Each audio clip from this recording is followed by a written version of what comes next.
Salutations, Chris. I like the deja vu. I had a student actually ask me twice the other day because they didn't think I heard them. I said, Clough, what does deja vu mean?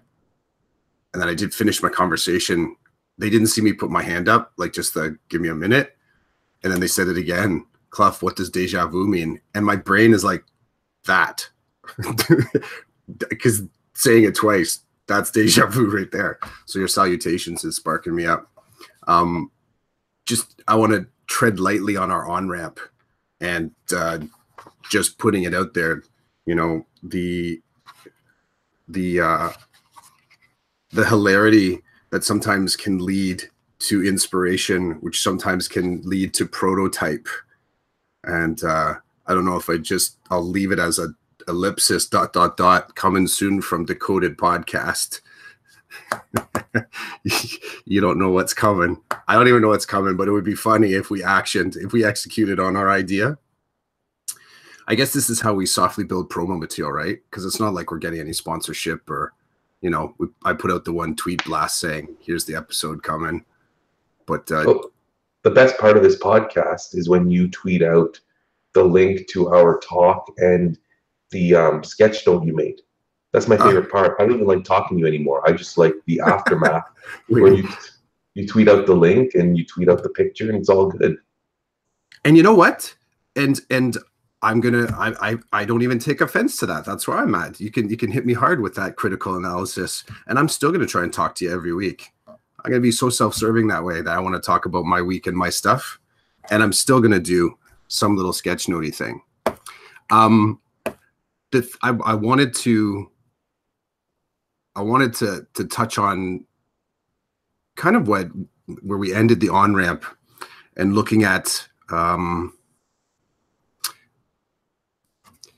you inspired me to think about a conversation that I had with a colleague yesterday who has been told by their doctor that they need to make some life changes, and they've gone for some tests, and it's a little bit more clear. They have to eliminate some foods, they have to do, you know, the exercise, nothing dire, but for the individual, they're really being challenged by implementing this. And we're reflecting together, talking about how crazy it is that in the daily workday, those changes are so manageable. Like they're measurable, they're doable in the structure of the workday. And what I mean by that is, you know, at least say in education, anyone that's not a teacher maybe feels the same way. When your day is kind of regimented by meetings and classes and having to deliver some item to somebody, it almost feels like, because that superstructure exists, making decisions for yourself just happen, because you're sort of having to live within that superstructure of rules. You will have lunch or not have lunch because of the bells or how busy you are. You will meet a person or not meet a person because of how powerful that superstructure of the schedule is. And I'm not specifically talking about sort of like the hamster wheel idea that you're just kind of like running through your day constantly, but the fact that everything is so coordinated.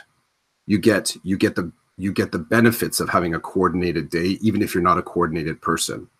You get the benefits of feeling scheduled and checklisty, even if you're not necessarily, you know, if that's your default. And we kind of got to a place like saying, man, that really sucks, because I would like to have that kind of organization in my own life. Like I would like to be as organized as I am, even if I don't like it in my as a teacher, as I am. I want the teacher organization in my life, because I feel like I'd be able to get to some of the stuff, you know, the personal wellness stuff, the hanging with the family stuff. And we've landed on this a few times, just that challenge of being dad, teacher, husband, person, however that kind of flows. But it was interesting to hear maybe our words that we've talked about from somebody else's perspective, because they were really being challenged by keeping their life as tuned, their personal life as tuned as their teacher life is. And I'd never really heard it outside my head. Like it was very clear. This person was straight up. Yeah, I wish I wish my doctor was here at the school, because then I would feel like somehow that was more clearly a part of what I feel is my organized day. She said, when I get home, it's just like everything is just too busy, to this, to that, to whatever. I said, our workday is to this, to that. Like your workday is really busy too, but somehow you get it all done, So that's my lead off reflection. You dropped a heavy one. Yeah. What are your thoughts? Well, as you were talking about it, I was wondering like, would I like my life to be like that? Would I like my day to continue to flow after work as it does during work, in terms of the way things are positioned and executed? And initially, I think no. There's something about leaving work and entering into an unstructured time flow that's dedicated by me or the people in my life that I find refreshing. There's something about, you see, I think of when I go to school, I think of myself entering into parameters that I really don't have a lot of control over, like bell times and the different scheduling throughout the day. I find that when I leave the building, I'm walking out of a box and into a bigger box where the lines aren't so defined because they're not in front of me the same way they are in the building at school. I don't know if any of that makes sense, but I do, like, even when I leave work, sometimes I have to leave I feel frantic when I leave because the bell goes, I let my kids go, but then I have to go because I have to be home at a certain time to pick up my son, or to be here so that the sitter can leave because there's something else going on. And it's like, I even look forward to being that frantic because it's different than what I'm experiencing during the day. It's a different frantic than what I might feel between in the 15 minutes of first recess, because I know that after first recess, I have to do A, B, and C, but I'm not fully prepared. So I have 15 minutes to make that happen. It's almost like a really cool challenge. Now, at the time, I don't really like it because I'm like, oh, I only have 15 minutes and I have to do these two things in order for the next 45 minutes to be good. But now that I talk to you about it, it's almost like I crave it sometimes. I crave that challenge in my day because it wakes me up, it gets me going. Wow, I really twisted that, eh? I ended up, yeah. But I kind of like that. I like that we have this time,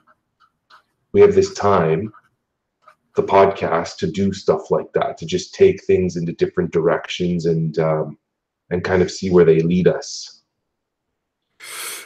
I had a moment yesterday at the end of the day. So I had an appointment that I had to be back in town for 4 p.m. So my school day ends at 2:25. So that's a pretty wide berth. I know that I need at best time, I need 33 minutes door to door to get from my school to my house. Where my appointment was slightly closer than that.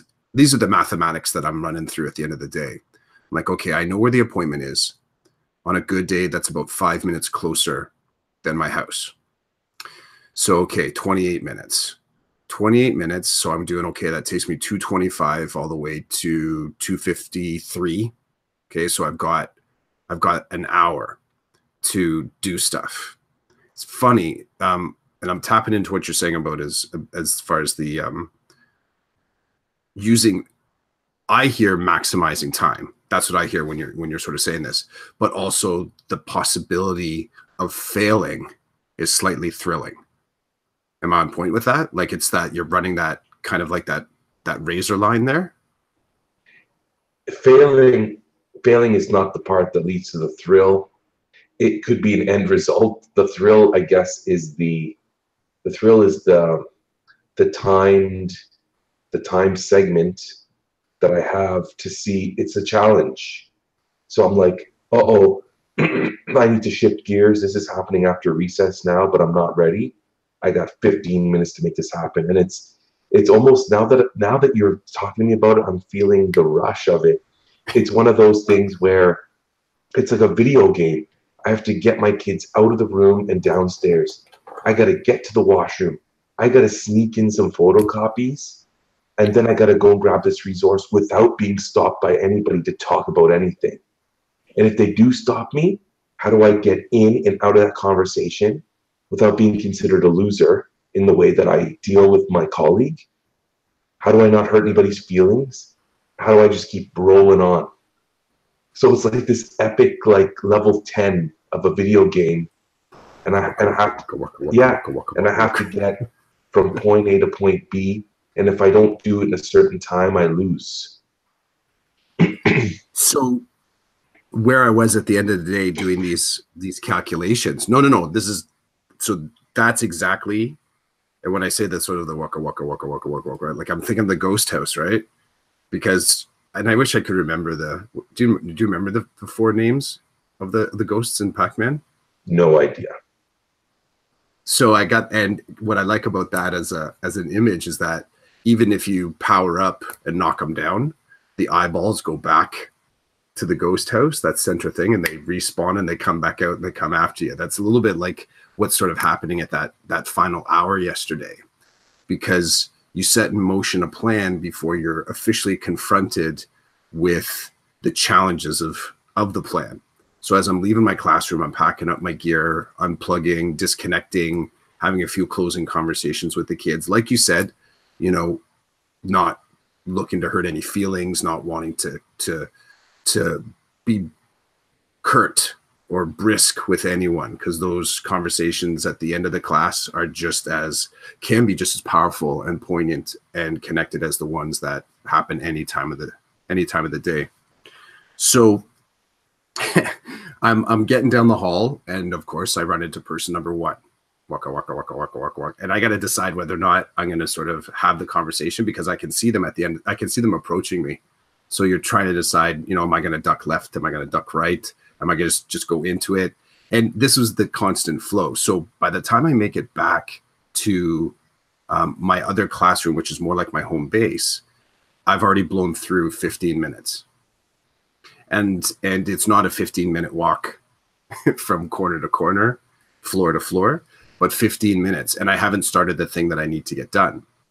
By landing in the place where my resources are, I have the continuation of the conversation that I started this cast with the individual that's talking about, I wish my work day could speak to my personal life day so that I could have similar conversations. So there's another 10 minutes doing that one and saying the goodbyes. And in that course of that time, people are like, yeah, hey, Clef, have a good weekend. Yeah, have a good weekend. Oh, remember. So you have the little extra filler. So right now, there's a half hour gone. So now I'm looking at the half hour. I'm like, okay, here's what I have to get done in this half hour, because I'm really trying to leverage getting the work done during the workday, weekend thinking. I was playing with that this week. By the way, totally forgot what my homework was supposed to be. Bring me back to that. I know there was an assignment that I didn't get to. So then I've got about a half an hour left. And it's funny, like there's a tipping point within time frames where I kind of go, why bother? There's not enough time. And I don't know what the starting point would be. Like if, I start off thinking I have an hour and then it gets knocked down to 30 minutes. I will tell you, somewhere around the 15-minute mark, I hit I'm just not going to get this done. And all of a sudden my plan changes to comply with failure as opposed to knuckle down and push through. And it was a when I give you the example is completely lackluster, like what I ended up doing, let's say. But the thinking for me was kind of profound because it surprised me. So the things I had to get done, I got a few of them done, and then all of a sudden there's 15 minutes left. So with 15 minutes left in this amount of time that I thought I had to get stuff done, I'm looking at now, I've completely lost my energy to complete the task that's in front of me.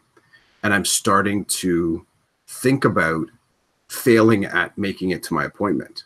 So my mind shifts from what's in front of me, which it shouldn't, but it does, to do I need to make a phone call because I'm not going to make it to this appointment? And I had this sudden sense of if I make that call to change the appointment, then I'm going to spend the next 33 minutes, technically 45, because I got 15 minutes left in my work time, and then another 30 minutes of travel time. I can spend the next 45 minutes thinking to myself, great, there's another 45 minutes that I didn't use properly. So I started to think about how bad I was going to feel by not completing a task that I still had 15 minutes left to do. And it started to mess with my mind because I thought, why am I getting into this thinking? And I've done this thinking before, like the why bother executing? I'll just take it home. I'll do it at home. What I ended up doing was I looked at the task and I thought to myself, well, if this other thing is available, then I'll follow it through. And in this case, it had to do with, I had to go to the photocopier to get something copied, and then I had to go get something signed off, and then I had to make it back to home base, this classroom. I had everything packed up, ready to leave. Going through the halls again, and I had to decide whether or not I was prepared to sort of run into other people, because there's a lot of action in the high school at the end of the day. So messing with my own kind of structure, instead of going through the hall, I went out the side door and went around, just took a quick 1-minute detour. It would have taken me 30 seconds to make it to the photocopier. Took me about 2 minutes to go around and outside through another door. Nice side is I got a little bit of refreshment, some fresh air. And when I came in the other side, it was funny because I actually saw a couple people hot-footing it out the other side to where their cars were, but I got directly into the photocopy room, got the photocopying done, got my mailbox cleaned out for Monday, like my physical mailbox. And then I made it back to my office after doing that photocopying. And as I'm walking back, I checked my watch and I still had 7 minutes left. So that extra 7 minutes was spent setting up stuff for Monday, which wasn't even in the plan. And then I started to think about what a loss that would have been had I fallen into the trap of that thinking, like, why bother? Why bother using up that 15 minutes? All of this is sort of really challenging thinking for me, because I don't often, this is what's messed. I will dance with whatever throws at the day. I think that's whatever that comes at me during the day. I think that's kind of the normal for teaching. You have your plan, you have your lesson, you know the students are going to show up, but anything can kind of happen in between there. What I realized in that moment with that 15 minutes is how landlocked I am sometimes in trying to holding on to a failing plan, and then in some ways punishing myself, like, well, sucky, so what? So you're just going to have to do that 30 minutes at home on the weekend. And how willing I am to comply with that. How willing I am to just sort of accept the fact that I won't get it done, and that somehow it's a badge of honor to take it home and do it as, you know, in the bag of work.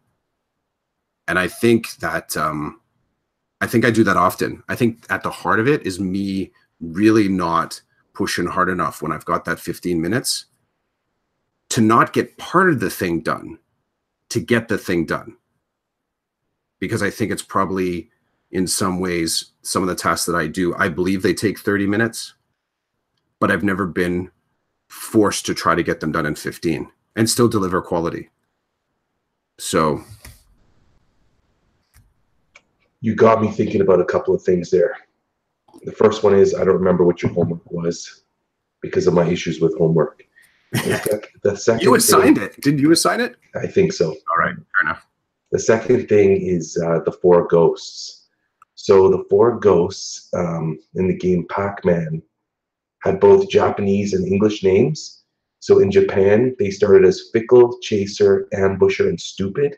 And their English names are Inky, Blinky, Pinky, and Clyde. So there you go. Now, moving on to what you were talking about, two things that I experienced this week. On Thursday, I was notified that I was getting a planning time that I had missed earlier in the year. So I had a double planning time, 80 minutes. And I was like, I'm working on my report cards. Come hell or high water, in those 80 minutes, I'm working on my report cards. So I grabbed a laptop and I went into the teacher workroom where there's already a computer, but I did not want to be using, I wanted that computer to be left for other teachers. There were two people from the board office talking spec ed in the corner. They were sitting in the chairs, so there were no chairs. So I came in, put my laptop down on the island, started working.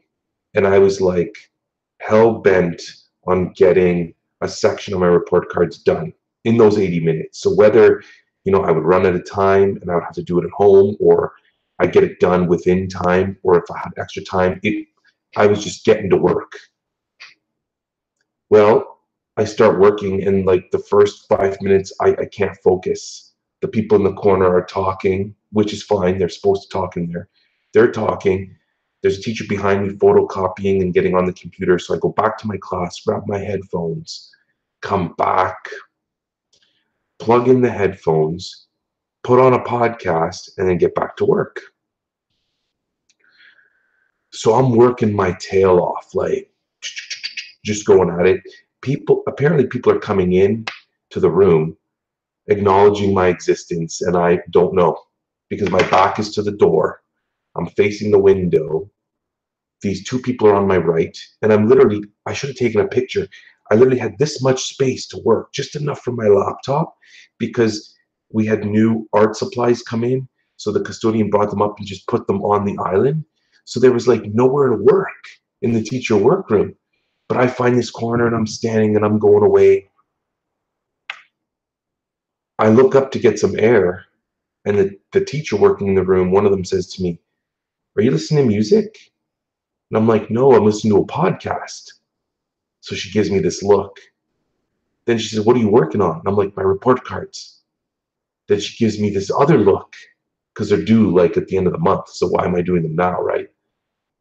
But she doesn't know I have hockey every night, with hockey on the weekends. Like there's no time to come home and just lay around, eat Twinkies and do report cards. I got things to do. So now she's really looking at me funny, and I look funny because I got these big headphones on, and I'm just going to town. So that day, I was able to get done what I wanted to, but I had 80 minutes. Yesterday, I only had 40 minutes, and I couldn't even come close. So what happened was, so on Fridays, I have two prep times, but they're not back to back. My first prep time, I get there, I get to the computer, fire it up. I'm totally ready. All my paperwork's in front of me. My EA comes to the door and says, "We had an accident with one of the students. You have to call mom now." Okay. Get up. Got to go get the phone number. Got to find a phone. This is crazy.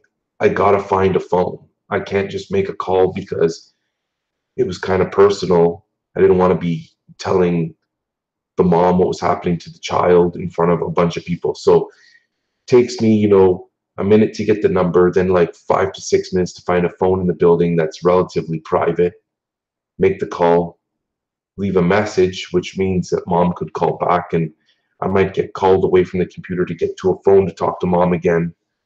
So I get back up, I sit down, I look at the clock, I only have like 22 minutes left. And like you, I start doing the calculations and I'm like, no, I'm not even going to scratch the surface. I'm going to invest my 22 minutes in something else. I have to abandon this now. Get off the computer, close all the paperwork, grab my day book, start doing day book stuff. Planning time's over. Get back to class. Lunch recess comes. I have to change a bulletin board because my kids are so pumped about the writing that they did that I told them I would put it up for everybody to see. So that's gotta happen. And two of my kids that are doing a Minecraft project with me are like, hey, can we stay in and work on Minecraft today? Yeah, sure, why not? So now here's and I had duty. So I do my lunch duty. Then those kids go outside. Now I have 40 minutes. I need to try to eat. I need to use the bathroom. I have to change a bulletin board and I have to supervise two kids. That's one of those challenge things, right? Like, it's like, okay, can I make this happen without like wrecking anybody's lives? Let's do it. We do it. Then the day starts up again, and then I have planning time again. But this time, I'm fully aware that the 40 minutes I have is not enough time to do the report card stuff I want. So I completely abandon it. And at that moment, I have a feeling of calm, but I also have a feeling of rage. And I don't mean like rage. It, I'm not defining rage the way that it's normally defined. It's oh man, the workday has beat me again. I thought I was going to sneak in these reports because normally they happen at home. I was going to sneak these reports in. I was going to win the day. The day got me again, and I shelved them because that's what happens. Normally they get shelved because there's a priority. If I work on my reports all day, I won't be planned for the day. I won't be able to react to what my students need me to do the next period because my whole focus is on the reports. Lunch, recess, planning time. I mean, if that would be a cool challenge, but I'd probably pay for it at the end of that day because nothing during the day will have happened the way it's supposed to. So that's the rage. But then the calm comes from, okay, it's been shelved, so I don't need to think about it anymore. My focus can shift to the here and now and what needs to happen here and now. So that's what you got me thinking about with your little talk. Calming rage. Calming rage. I like that combo of words. I would have never put the two together. I've had a sense of that though. It's the calming. It's less about the calming because it tends to be short-lived for me, but it is the release. I'm aware of that. It's like that progressive muscle relaxation, you know, tightening something up, except I didn't realize I was intentionally winding myself up. But I definitely feel the sort of release on the other end of just kind of saying, it's not going to work. But it's funny in that moment. I think it's in that moment of, okay, that sort of exhale. See, that's where I'm catching myself too. Because I'll say, because that's what I was kind of doing when I said, why bother? Like, I'm trying to see the shades of difference between the why bother and using that last 15 minutes after I've just blown through over an hour. Like I didn't get to use all the time that I thought I would to get a job done. Is there something about that? There's something in that moment where I noticed the only thing that I needed to get done in that whole plan. Like does that moment of, you know, calming rage crystallize that one task that you really do need to get done? And the other stuff that you had on there was a bit of distraction. Like the extra gets stripped away. I don't know. What I do know is that I do have, so what the general combo here, what I'm talking about is actually closing out IEP stuff. So it's always a bit of, so for, and you know, people listening, IEP season at the high school level, you get a whole lot of front end work done.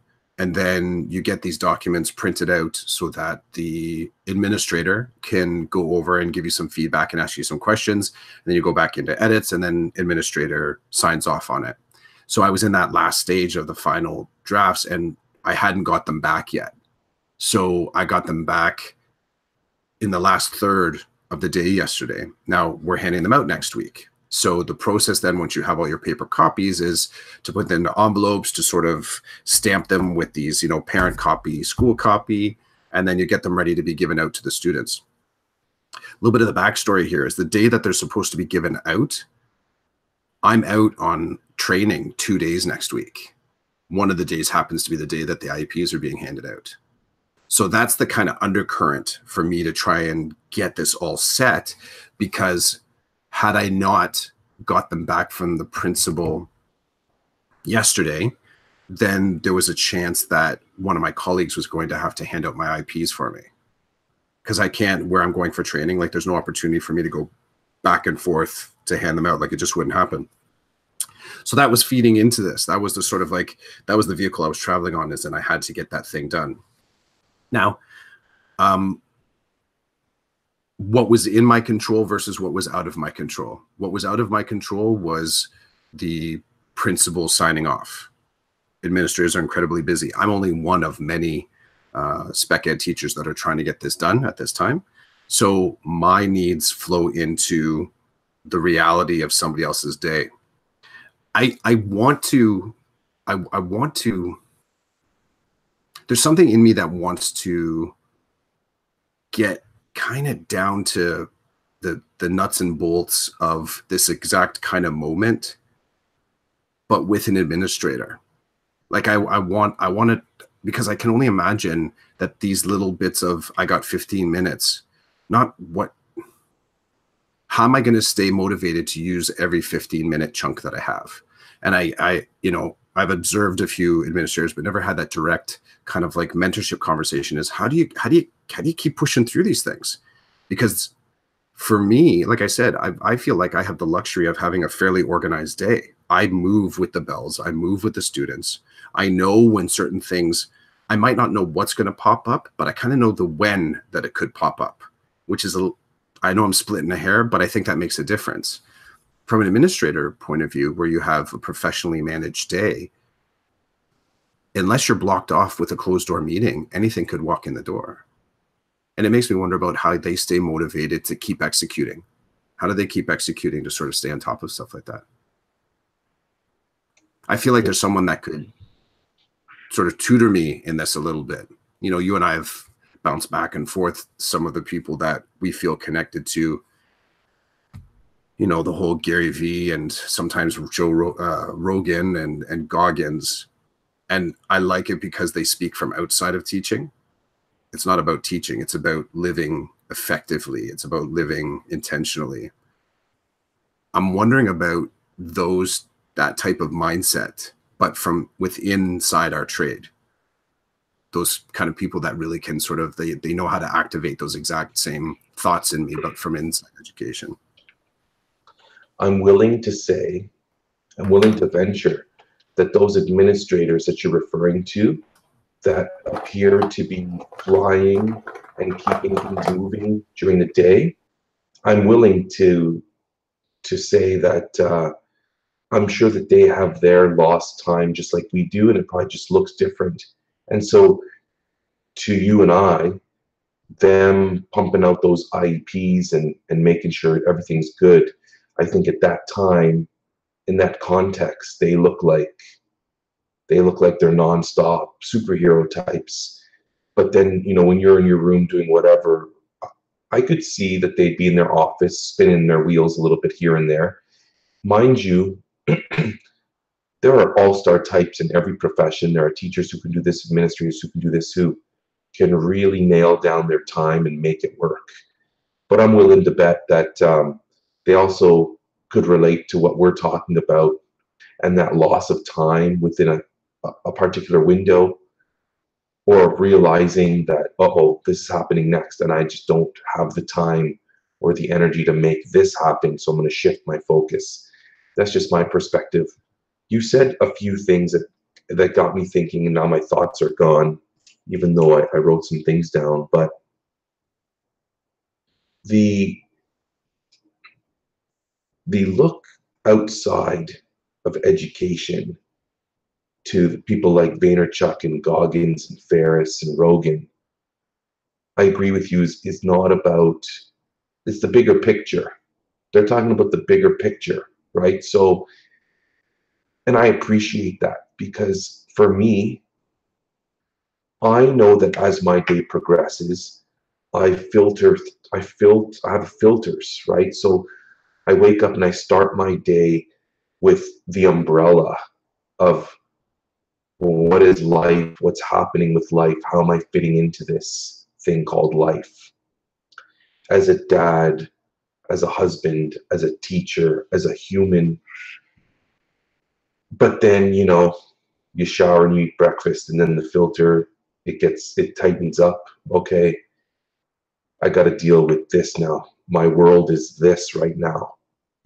And then you get to work, and that filter just keeps becoming more focused, if you will, until you get to that the fine grit sandpaper where this is your world, right? The kids in front of you and sitting in that particular chair and using the computer in your room, like that's your world.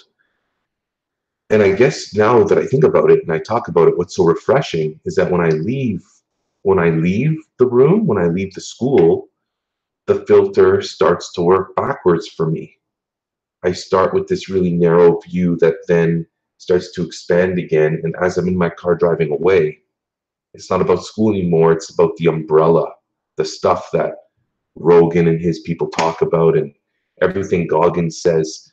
I'm back out again. So I think maybe that's why, like, I enjoy the ultra focus of my work, but then when I leave, I enjoy coming back out again and focusing on that life umbrella, and what am I doing to make me better at life. And I tell you, these days better at life is like hard work, because there's things in my life that I've been working on for a long time and they just don't seem to be getting better. Or I'll take 2 steps forward and 3 steps back. And that's a constant, right? Like that's always on. It doesn't stop, even though you want it to sometimes. But I think these conversations are important, especially like for me. I think it's important that I have those big umbrella moments and then those really ultra focused moments at school. And then the fun part for me is, how can I connect the two? How can I connect the umbrella of life with the ultra focus of school? Because I think in between those two things is me being a human. How does life play out? More so than ever in my work this year, I see my students as humans first. And I know that's got to sound weird to people who know me or who don't know me. There's something about my clientele this year that's just different than what I've had before. And their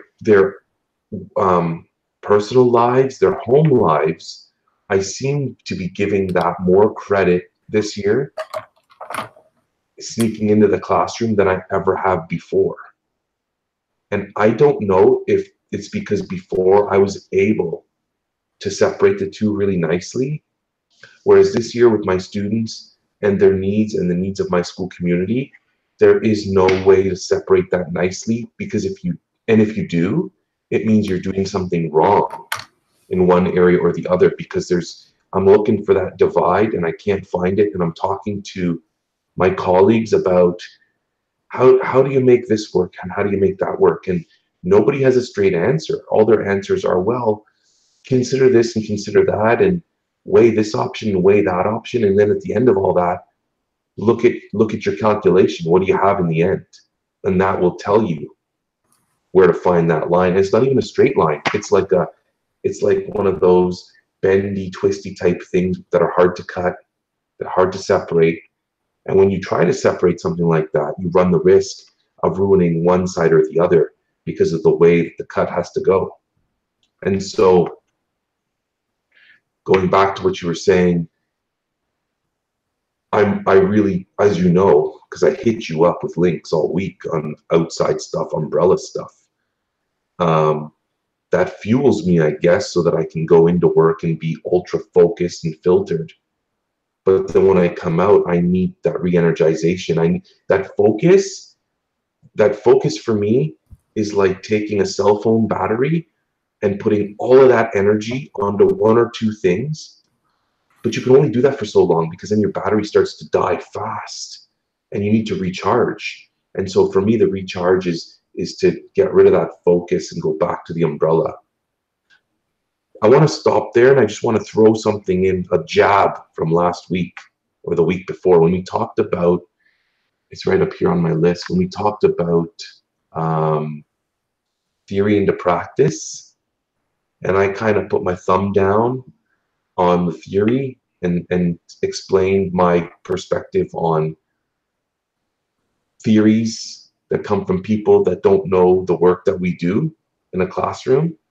I sent you a link this week. I don't know if you got to see it, where Goggins was talking about the same thing we were talking about, theory into practice, where he, well, the reason why I sent it to you is I'm biased because he seemed to be on my side of things with respect to theory and practice. But I thought it was interesting that our little talk doesn't just exist in our little talk, right? It exists outside of us as well. And we just don't run into it or don't see it, but it's there. And there's lots of people who have lots of opinions. And it's, how do you get to those people? You don't, right? Because your life is so busy. Your time is taken up by all kinds of things. So when I run into those little nuggets, I'll share them or I'll talk about them because they resonate with me.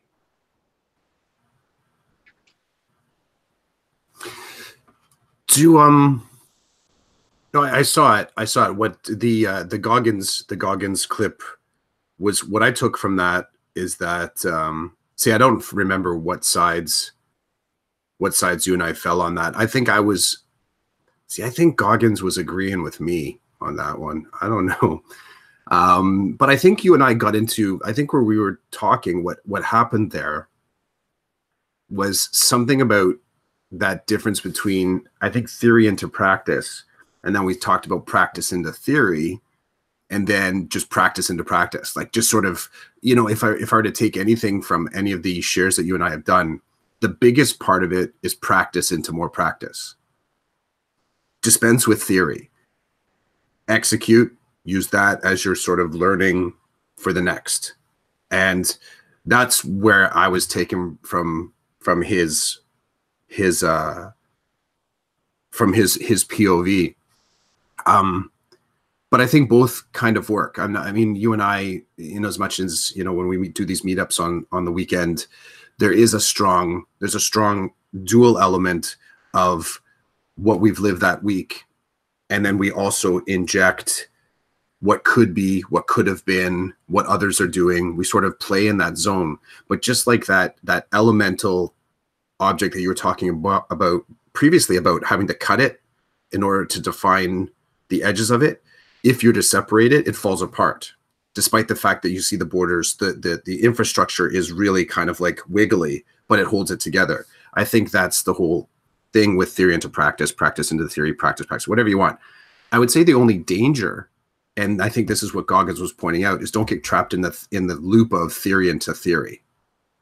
Don't get caught in that loop of only ever thinking about doing something and then getting this kind of kaleidoscopic sense of achievement where you might not necessarily have had any firsthand or any primary activity in it. That was my takeaway there. And then I want to shift, if not back, but shift slightly to, you were talking about that idea of refreshment and, let's say, cross-pollination between personal life and work life.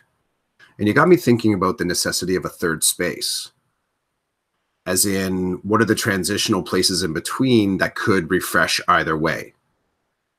And sorry to get philosophical suddenly, but it makes me think about what happens where there isn't necessarily, you know, your personal life is, what happens when personal life is all good, but work life isn't? Or what happens where work life is really great, but personal life isn't? And I'm kind of coming out of the conversation that I had with my colleague where we're both saying, geez, I wish I could port over some of the organization of my day from work life into my personal life, because I kind of am cracking off at 75%, 80% accuracy or efficiency all day long. I'm okay with that falling off, the 15% falling off, because that's the X factor of what is thrown at me, and I'm just going to deal. But I don't think I'm cracking off at 85% of my personal life. I don't know if I am. You know, we have this language, all these sort of formal bits of language that organize social relationships at work. and organize social learning and organize deliverables. The deadlines seem so natural. The movement from place to place, the examining efficiencies and redundancies, aka 3D printer in your room, we can be so clear and know how we're going to action it next. I think about the third space that allows you to see both parts of your life. And it's got me thinking, I don't know if I have a third space. I would say the closest thing to a third space is this conversation right now with you. I would also argue, though it may be profound or powerful for other people as well, I don't know if it's enough. I don't know if it's enough to propel me. Like and it's not to say that there isn't deep value to having this conversation with you every week or as often as we do. But I'm starting to realize you ever heard that? I'm going to go shift aside, and I swear I'm going to come back. Talk about individuals that have, let's say, how do I want to say this one? I've been in conversations with families where they're talking about their son or daughter, their child, and they've come to a point where they say something like, I just don't know how else to help them. And I can kind of, for better or for worse, I mean, I don't know how to get them to a higher level. I don't know how to bring them up from a lower level. I don't know how to keep them where they are. And sometimes I found myself saying, well, maybe somebody from outside the loop needs to sort of get in on this. Maybe you have used up all your resources. Bring it back to what I was talking about this podcast and me thinking about that third space. I need to start putting things in the third space that are in addition to yours and my conversations, because yours and my conversations really do seed the cloud and get me thinking about the changes I want to make, positive, sort of putting new things on the table, taking things off the table.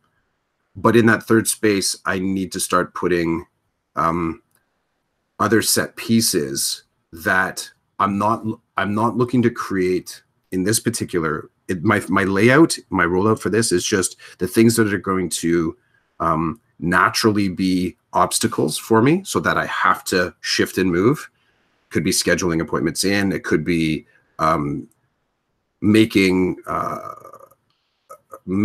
intentional health changes, like all these sort of things, but kind of anchoring those in addition to this conversation so that my third space is starting to push roots back into my personal life and my work life. Because I feel in a lot of ways I have very distinct successes without kind of communication in my work life and my personal life. And I think it's because I don't have a transition space, and my commute's not enough. I've spoken about that before. Commute is nice, but that's kind of buffer zone. It's a non-productive time per se, as in it's just kind of like it's the gray zone between. That's what you got me thinking about. The third space reminds me of the 25th hour. You're just cracking off these ideas that don't exist but will exist once. I think the beautiful thing about this is that awareness leads to the 25th hour and the third space, right? So I think it's almost like, for me, this is good stuff, because we're talking about, in my little brain, the 25th hour and the third space, they don't exist. There's nothing tangible for me to grab onto and say, look, here's my 25th hour. But it's that awareness. Now, I've been thinking about the 25th hour all week. Last night at the rink, when I made that quick reflection, that was my 25th hour. But I would have never thought of it that way or considered it that way if I hadn't talked to you about it and had you not mentioned you needing a 25th hour. Once you're aware, you can start to conceptualize things in ways that work for you. I'm sure there's a ton of people that would disagree that that wasn't my 25th hour, and they wouldn't agree with my definition of the term and how I conceptualize it. I get that. And they can have that. If that's what they want to do during their 25th hour, then that's great, because it's theirs. But for me, I think that may have also been my third space, because it was more than a buffer zone. It was, man, you've got me really thinking about that time yesterday. So let me just bust it down, break it down for the two listeners that we have. I finished work, got home. I know I love it when you're laughing. Nobody can hear you. But for the two listeners, Sarah and maybe Paul, hey, thanks for coming. Um, Finish work, get home, grab the kid, take him to the rink, tie 5 or 6 pairs of skates in the dress room before escaping. And then there's a time. It wasn't even a lot of time. It was like 15 minutes, but there were 15 minutes that I was just not with my son. And I was by myself. I wasn't chatting with any of the other parents. They were in another section. I was in one section, and I thought, this is my time. This is my time. I want to bump things up right now. I want to do some reflection on something that happened during my day, and I want to capture it. And so I went and I sat down, and I found it. I found my third space. It was not work, and it was not home. It was my space, and that's what I wanted to do with it. And even though it wasn't an hour, it was like 15 minutes of thinking and creating.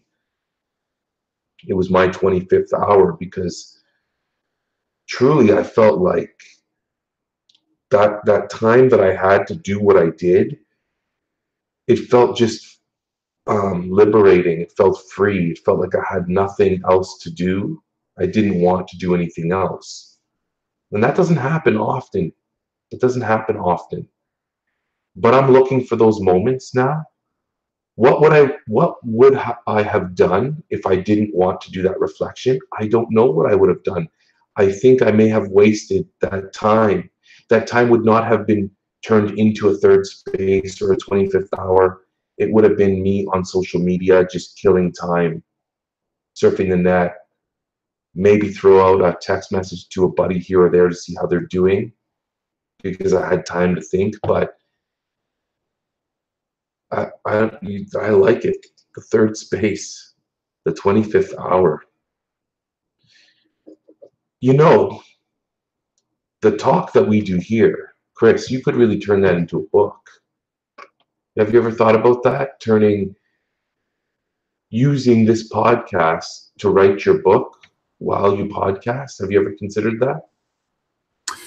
I'll start by saying our book, there's no solo mission here. There's the being a catalyst for each other, whether intentional or just solely provocative. The content of this cast is it's both of ours. So the book would be both of ours. I haven't to that end, but it is interesting, as I'm mentally checking for whether or not you have my brain bugged, because this morning I've mentioned before about transitioning out of education and just what that would look like. And I started to, I don't know if it's formally, but I've started to put together the mental list of, it's one thing to say, okay, so I'm going to preface this. Maybe I shouldn't. I should just go right into it. But there are the way my life is organized. There's no me jumping. Like I don't have a passion springboard here where all of a sudden I'm going to go upstairs and say to my family, okay, I'm done with teaching. Like I don't have that. There's too many. My adult accountability meter just tells me flat, like that's not do not do that. Don't do that, Clef. But I was giving thought this morning to what would I leave teaching for? Like what would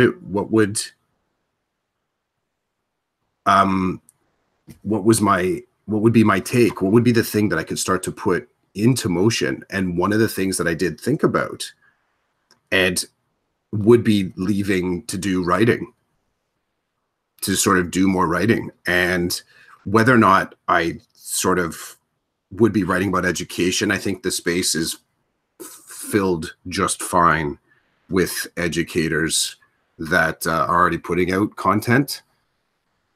I think part of the writing would be for a different audience altogether. I think that I know that there's pieces and styles of writing that I would like to explore that could be a part of my exit plan from education.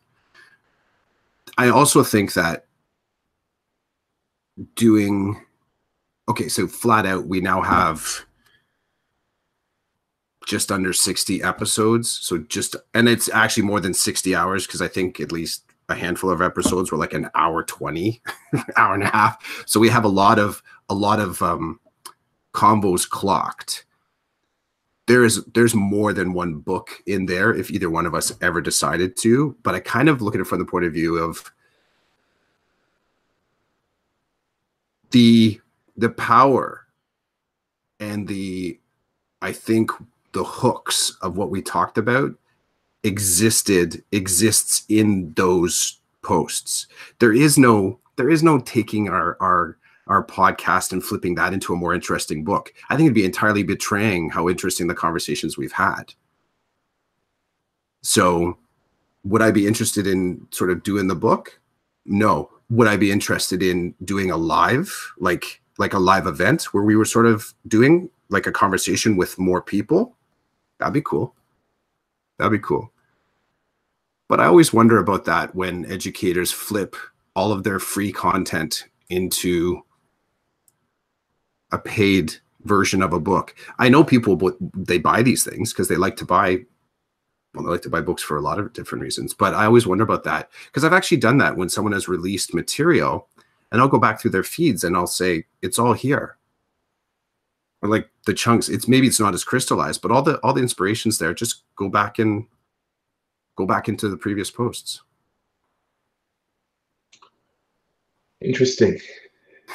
I don't have much more to say than that. I think the whole thing's interesting. This experiment that we started, wanting to see if we could track our year and the work that we're doing, has led to so much more, right? And I think I remember telling you in the first season, at some point, I remember telling you that I was feeling uncomfortable that we weren't rubbing up against education the way that I thought we would in this podcast. But I'm at peace with it now, and I'm a little bit different than my thinking's different. Whatever comes, and it's just cool to have the time. This and this, I think you mentioned it, this podcast is kind of like the 25th hour, because we're taking the time out of our lives to make this happen. Like this morning when I rolled out of bed, looked out the window and just saw darkness. I was like, darn, I feel like I'm getting up to go to work.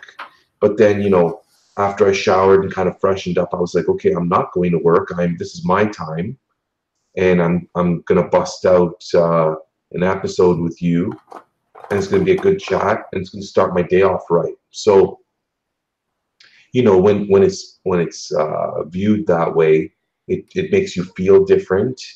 It adds a whole other layer to your day, to your life. And I think that's one of the benefits of having done this for so long.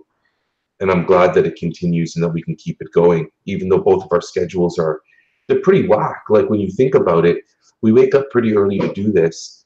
And then, yesterday you texted me and said, hey, can we do it a little bit earlier tomorrow? Because life is going to hit me sooner rather than later. And I was like, yeah, let's do it.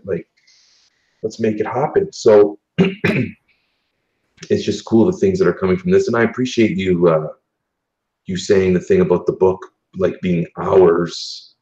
I have no interest. If somebody wants to write the book for us, we could have what are they called? Ghostwriters. Bring them on. I don't know where these people are at, but I don't want to write anything. I'd rather talk. That's funny. Would the ghostwriter be Fickle, Chaser, Ambusher, Stupid, Inky, Binky, Pinky, or Clyde? I want to say Clyde, and I don't know why. Maybe it's because I'm like a little kid. The last option you give them is the one that they pick. Or Chaser. Chaser's not bad either. Chaser's a cool one. Chaser's not bad.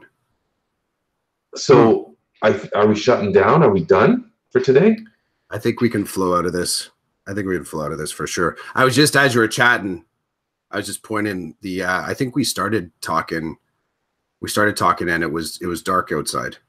It'd be interesting to sort of reverse back through the video, and there's the window above my shoulder there, right?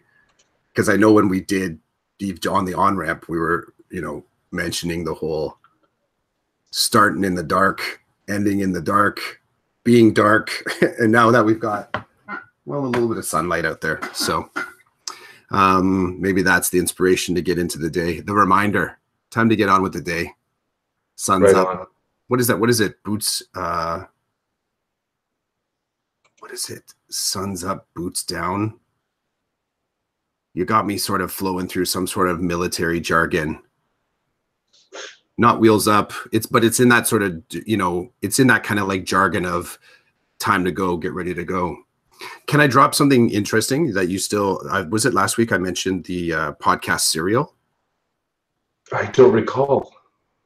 If you got the time, check it. Serial. I think you'll dig season 2. So, podcast Serial. Yeah, so it's in season 3 right now, and it's the focus. It comes from the people, NPR, the people that put together this American Life. Actually, I don't know if that's NPR. Is that NPR? Might be, but their sister podcast, brother podcast, is called Serial, and they kind of focus in on long form storytelling. So season 2 is about a soldier that decides to walk off base in order to be a catalyst for something to happen. So it's not abandonment of duty. It's something bigger than that. I don't want to reveal because there's so many layers to it, but it's fascinating to listen to all the different pieces, and it doesn't make it nice and tidy for you at the end. You have to sort of like just see the messiness of the story. So that's been my my commuting music. It's what I have playing in the morning and after school, listening to some of these podcasts. And yeah, Serial's really cool.